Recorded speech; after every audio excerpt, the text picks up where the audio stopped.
Hello everyone, welcome to my YouTube channel Varsha education point में आपका स्वागत है। दोस्तों, कैसे हैं आप सब? उम्मीद करते हैं अच्छे होंगे, स्वस्थ होंगे और आप लोगों की पढ़ाई अच्छे से चल रही होगी। दोस्तों हम लोग हिंदी साहित्य लेखन की परंपरा में जो है कुल 4 क्लास पढ़ चुके हैं। आज हमारा 5वां और लास्ट क्लास है दोस्तों। इसके बाद हम लोग हिंदी साहित्य का जो इतिहास है उसमें हम लोग मेन टॉपिक आदिकाल से कल से स्टार्ट करेंगे। तो दोस्तों, आज हम लोग रामचंद्र शुक्ल के बारे में पढ़ेंगे, एक एक चीज़ अच्छे से करके, ठीक है।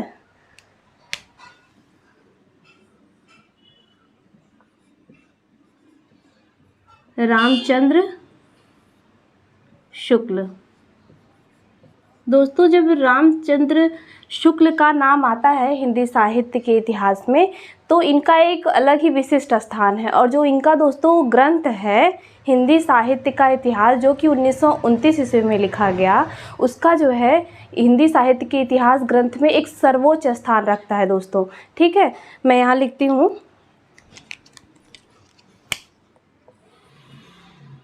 रामचंद्र शुक्ल जी का ग्रंथ। दोस्तों, एक एक चीज़ अच्छे से समझते चलिएगा। मैं सारी चीज़ समझा के आपको एग्ज़ाम में जो महत्वपूर्ण तथ्य है वो सब यहाँ पे लिखूंगी, ठीक। रामचंद्र शुक्ल जी का जो ग्रंथ है दोस्तों हिंदी साहित्य का इतिहास है।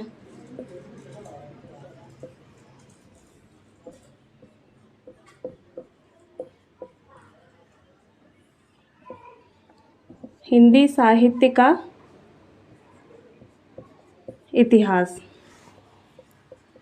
जो कि 1929 ईस्वी में प्रकाशित हुआ था। लेकिन दोस्तों, इनका जो हिंदी साहित्य का इतिहास ग्रंथ है वह मूलतः नागरी प्रचारणी सभा द्वारा हिंदी साहित्य के भूमिका के रूप में हिंदी साहित्य के विकास के नाम से 1929 ईस्वी में प्रकाशित हुआ। दोस्तों, मूलतः यह ग्रंथ नागरी प्रचारणी सभा द्वारा प्रकाशित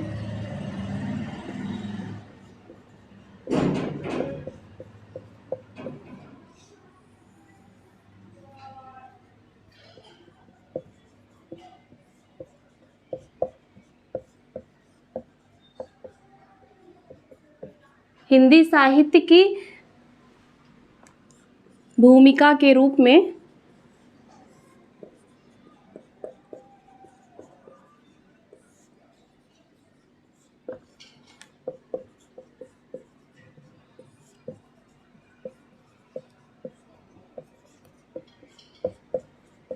हिंदी साहित्य के विकास के नाम से प्रकाशित होता था दोस्तों।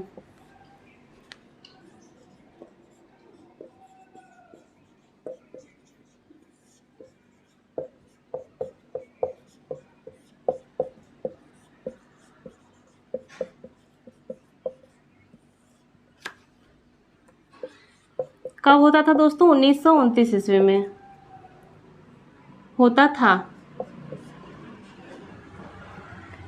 1929 ईस्वी में, ठीक है दोस्तों। रामचंद्र शुक्ल जी का जो हिंदी साहित्य का इतिहास ग्रंथ है वह मूलतः पूछेगा अगर कि जो है मूलतः इनकी जो है किस जो है सभा द्वारा प्रकाशित होता था, तो नागरी प्रचारणी सभा द्वारा। एक ये क्वेश्चन हो गया, नागरी प्रचारणी सभा द्वारा हिंदी साहित्य की भूमिका के रूप में और हिंदी साहित्य के विकास के नाम से प्रकाशित होता था 1929 ईस्वी में, ठीक है दोस्तों। उम्मीद करते हैं आपको ये क्लियर हो गया होगा अच्छे से, ठीक। अब इसके बाद आता है, जब इनका ये ग्रंथ है हिंदी साहित्य का इतिहास ग्रंथ, यह किस पद्धति पर आधारित था दोस्तों? यह जो है दोस्तों विधेयवादी पद्धति पर आधारित था। विधेयवादी पद्धति मैंने आपको पढ़ाया था कि यह किस प्रकार की। सबसे पहले दोस्तों विधेयवादी पद्धति का हम लोग अध्ययन 3 वर्गों में विभक्त करके पढ़े थे। पहला था जाति, फिर था वातावरण, तीसरा था क्षण विशेष। ठीक, इसका मतलब ये था दोस्तों कि जो जनमानस की जो विचारधारा थी वह जो है तदयुगीन परिस्थितियों के अनुसार हमेशा बदलती रही, तो उसी हिसाब से साहित्य का स्वरूप भी बदलता रहा। तो इसको जो है दोस्तों विधेयवादी पद्धति को रामचंद्र शुक्ल जी ने फॉलो किया था अपने लेखन में। फिर दूसरा मैंने कौन सा बताया था, रामस्वरूप चतुर्वेदी, तीसरा विश्वनाथ त्रिपाठी। अब दोस्तों इसमें यह पूछ सकता है दोस्तों हिंदी साहित्य का जो इनका इतिहास ग्रंथ था इसमें कितने कवियों का विवरण दिया गया। इसमें दोस्तों 1000 कुल कवियों का विवरण दिया गया था। ठीक, इस ग्रंथ में 1000 कवियों का विवरण हिंदी साहित्य के इतिहास ग्रंथ में इन्होंने अपना जो है 1000 कवियों का इन्होंने विवरण दिया। अब दोस्तों क्या प्रश्न आ जाता है, अब दोस्तों हिंदी साहित्य के इतिहास जो ग्रंथ है रामचंद्र शुक्ल जी का, इन्होंने 900 वर्षों के जो है हिंदी साहित्य के इतिहास को इन्होंने 4 जो है भागों में विभक्त करके उसका काल विभाजन किया। कैसे है काल विभाजन, इसको मिटा देते हैं।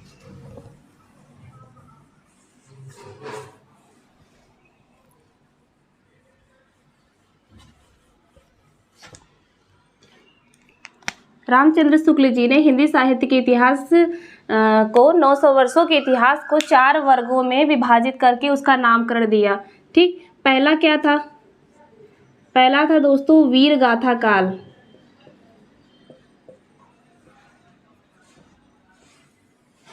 ठीक, और दूसरा था आपका पूर्व मध्यकाल जो कि भक्ति काल के भी नाम से जाना जाता है। तीसरा है उत्तर मध्यकाल जो कि रीतिकाल के नाम से भी जाना जाता है। चौथा है आधुनिक काल जिसे हम गद्य काल भी कहते हैं। दोस्तों क्लियर हो गया होगा, इन्होंने अपने इतिहास ग्रंथ में 900 वर्षों के हिंदी साहित्य के इतिहास को 4 जो है इसका काल विभाजन किया। ठीक, वीर गाथा काल को इन्होंने 1050 से लेकर 1375 विक्रम समय इसका काल निर्धारित किया। पूर्व मध्य काल मैंने बताया, इसको भक्ति काल भी कहते हैं। इसको इन्होंने 1375 से लेकर 1700 विक्रम संवत काल निर्धारित किया। उत्तर मध्य काल जिसे रीति काल भी कहते हैं, इसको इन्होंने 1700 से लेकर 1900 विक्रम संवत काल निर्धारित किया। आधुनिक काल जिसे हम गद्य काल भी कहते हैं, इसको इन्होंने 1900 से जो अब तक दोस्तों चला आ रहा है समय। ठीक दोस्तों, काल विभाजन आपको क्लियर हो गया होगा रामचंद्र शुक्ल का। पहला क्या था, वीर गाथा काल। दोस्तों वीर गाथा काल को जो है कुछ विद्वानों ने मतलब इसकी आलोचना की, इसे वीर गाथा काल न कहकर आदि काल जो है माना, और बाकी के जो थे तीनों उसमें तो कोई विवाद उत्पन्न नहीं हुआ। ये जो का तो ही जो है उन्होंने स्वीकार कर लिया, लेकिन इन्होंने वीर गाथा काल को कुछ लोगों ने आदि काल की संज्ञा दी। दूसरा क्या है, पूर्व मध्य काल जो कि भक्ति काल भी कहते हैं, यह 1375 से लेके 1700 विक्रम संवत है। तीसरा है उत्तर मध्य काल, इसे रीति काल भी कहते हैं, यह 1700 से 1900 विक्रम संवत है। और चौथा है दोस्तों आधुनिक काल जिसे गद्य काल भी कहते हैं, 1900 से अब तक। दोस्तों उम्मीद करते हैं आपको यह क्लियर हो गया होगा। दोस्तों रामचंद्र शुक्ल का जो ये काल विभाजन है अपनी सरलता एवं स्पष्टता के कारण काफ़ी ज़्यादा प्रसिद्ध रहा है। बस खाली वीर गाथा जो इनकी थी दोस्तों, इनका काल विभाजन, उसमें जो है कुछ आलोचक जो थे वह संतुष्ट नहीं थे। ठीक दोस्तों, अब सवाल यह आता है कि इन्होंने जो ये काल विभाजन किया किस आधार पर किया। दोस्तों रामचंद्र शुक्ल ने हिंदी जो ये मतलब चारों जो है नामकरण दिया, काल विभाजन किया, वह किस आधार पर दिया? वह दोस्तों दो आधार पर दिया। पहला है प्रवृत्ति निर्माण और दूसरा है ग्रंथों की प्रसिद्धि। ये सब दोस्तों बहुत ही महत्वपूर्ण मैं चीज़ें बता रही हूँ आपको। पहला है दोस्तों प्रवृत्ति निर्माण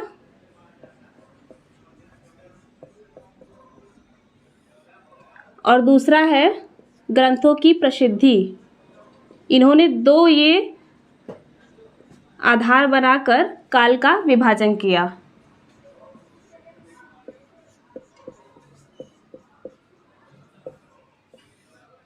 ठीक, अब ये प्रवृत्ति निर्माण क्या है? प्रवृत्ति निर्माण दोस्तों जैसे कि जिस कालखंड में एक विशेष ढंग की रचनाएं अधिक मिली, उसे एक अलग कालखंड मान लिया गया। उसकी रचना, उस कालखंड की जो है रचना और प्रचुरता के कारण जो है दोस्तों प्रवृत्ति निर्माण हुआ, और इस प्रवृत्ति जो है के लिए ग्रंथों की प्रसिद्धि को आधार बनाया। जैसा दोस्तों जो जैसे हम बताते हैं आपको, जैसे आदिकाल है, ठीक, उसको जो है हजारी प्रसाद द्विवेदी ने वीर गाथा काल मानकर आदिकाल माना। ठीक, रामचंद्र शुक्ल जी ने क्या माना? वीर गाथा काल माना। तो उन्होंने कुछ ग्रंथ लिए होंगे ना कि किस आधार पर उन्होंने आदिकाल न मानकर वीर गाथा काल नाम दिया। ठीक दोस्तों, तो उसमें इन्होंने 12 भाषाओं में जो है एक 4 अपभ्रंश भाषा, 8 देश भाषा जो है ग्रंथ लिया। उस आधार पर इन्होंने वीर गाथा काल उसको नाम दिया। तो मैं यहाँ पे दोस्तों मैं वो लिख दे रही हूँ अच्छे से। आप लोग दोस्तों पहले इसको समझते चलिएगा, एक एक चीज। क्लास को आप लोग दोबारा भी देखिएगा, ठीक है? 2 बार क्लास देखेंगे तो अच्छे से आपको याद आ जाएगा। जैसे दोस्तों रामचंद्र शुक्ल जी ने वीर गाथा काल नाम दिया, तो क्यों दिया? क्यों उन्होंने आदिकाल नहीं माना। ठीक, वह जो है उन्होंने 8 जो है देश भाषा, 4 अपभ्रंश भाषा ग्रंथों को आधार बनाकर ऐसा किया। कौन सा वो ग्रंथ था?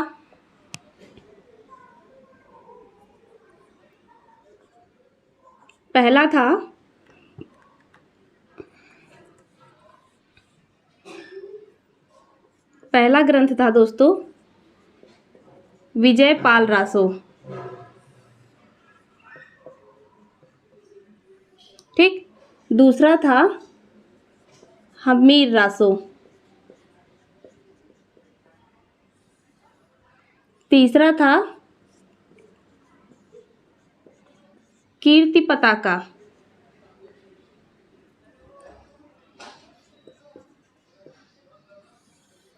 चौथा कीर्ति लता।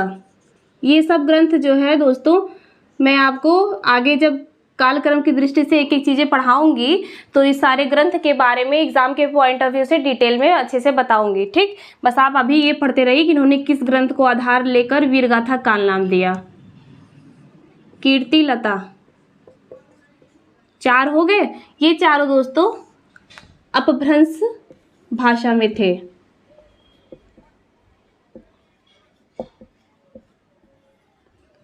पांचवा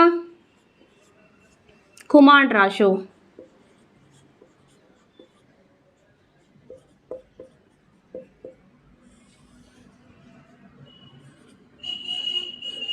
छठा है पृथ्वीराज रासो।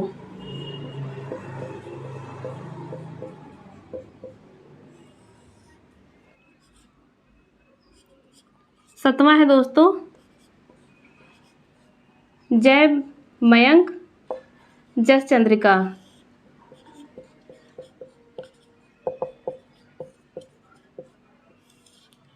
आठवां है जयचंद्र प्रकाश। ये सब हम आदिकाल में दोस्तों इन सब रचनाओं से अवगत होंगे। आप परेशान मत होइए, सारा चीज़ हम एक एक चीज़ अच्छे से क्लियर करके बताएंगे। बस आप ये ग्रंथ याद कर लीजिएगा। और इस ग्रंथ को याद करने के लिए मैंने आप लोग के लिए एक ट्रिक भी बनाया हुआ है। इसको मैं लिख देती हूँ, फिर उसके बाद मैं आपको ट्रिक बताती हूँ। जयचंद्र प्रकाश। 9वां है दोस्तों बीसल देव रासो।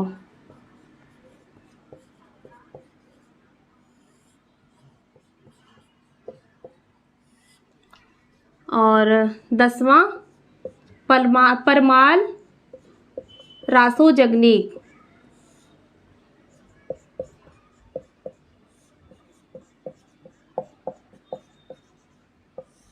11वां है खुसरो की पहेलियाँ। दोस्तों आप लोग ना मेरे साथ बोला करिए, जब मैं बोलती हूँ और लिखती हूँ तो आप लोग भी बोला करिए, फिर वो आपको समझने में आसानी होगी। फिर 1-2 बार वीडियो देखेंगे ना तो क्लियर हो जाएगा। फिर 12 है विद्यापति की पदावली।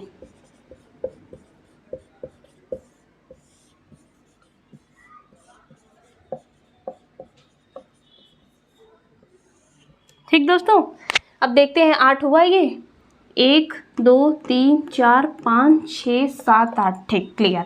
ये जो 8 है दोस्तों, ये 8 देश भाषा में है।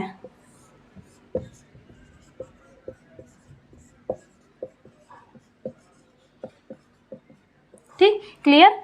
रामचंद्र शुक्ल जी ने जो अपना काल विभाजन चारों दिया था, उसमें वीर गाथा काल नाम जो है दिया, उसको आदि काल नहीं माना। कुछ लोगों ने, कुछ आलोचकों ने इसको आदि काल माना। वीर गाथा काल उन्होंने किस ग्रंथों को आधार लेके माना? वह ग्रंथ दोस्तों इस प्रकार है। पहला का जो 4 है दोस्तों, अपभ्रंश भाषा कौन सा है? विजयपाल रासो, हमीर रासो, कीर्ति पताका, कीर्ति लता। फिर उसके बाद 8 है कुमार रासो, पृथ्वीराज रासो, जय मयंक जस चंद्रिका, जयचंद्र प्रकाश, बीसल देव रासो, परमाल रासो, खुसरो की पहेली, विद्यापति की पदावली। यह दोस्तों 8 देश भाषा है।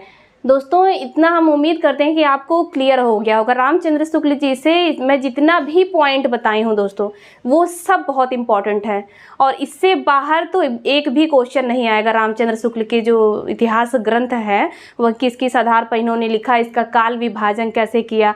और हाँ, एक दोस्तों इनका कथन बहुत इम्पॉर्टेंट है, वो मैं कथन लिख देती हूँ और उस कथन को आपको अच्छे से समझते हैं। एग्ज़ाम में हर बार पूछता है, चाहे यूजीसी नेट का एग्ज़ाम हो, टीजीटी, पीजीटी, एलटी, और रामचंद्र शुक्ल जी का है तो ये तो पता ही होना चाहिए हम लोगों को।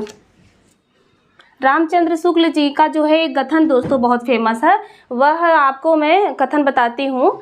उन्होंने जो है कहा है कि प्रत्येक देश का साहित्य वहाँ की जनता के चित्तवृत्ति का संचित प्रतिबिंब होता है।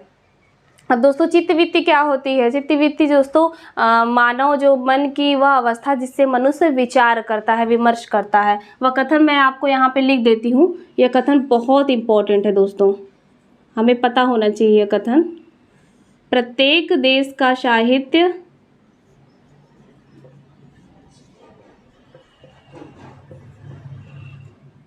वहाँ की जनता, वहाँ की जनता का चित्तवृत्ति का संचित प्रतिबिंब होता है।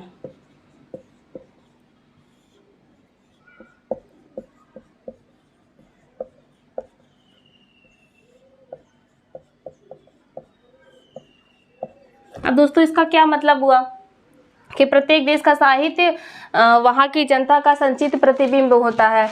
दोस्तों जैसे जैसे जनता का जो क्या चित्त परिवर्तित होता है, वैसे वैसे उस देश की जो है साहित्य के स्वरूप में भी परिवर्तन होता चला गया। इसीलिए तो जो है रामचंद्र शुक्ल जी ने अपने इतिहास ग्रंथ में विधेयवादी पद्धति को जो है लागू किया। उन्होंने जनमानस को तो आधार बनाया, जिस प्रकार तदयुगीन परिस्थितियों के अनुसार उनके विचार विमर्श चीज़ें जो होती हैं वो बदलती गई, उसको जो है उन्होंने विधेयवादी पद्धति का स्वरूप दे दिया अपने इस ग्रंथ में। उसी प्रकार दोस्तों उन्होंने सही ही कहा है आधुनिक दृष्टि को देखते हुए कि प्रत्येक देश का साहित्य वहाँ की जनता का चित्तवृत्ति का संचित प्रतिबिंब होता है। दोस्तों इस कथन में ही अर्थ बहुत अच्छे से स्पष्ट हो जा रहा है कि जैसे ही जनता की चित्तवृत्ति में परिवर्तन होता है, वैसे ही वहाँ जो है साहित्य के स्वरूप में भी परिवर्तन होता चला जाता है।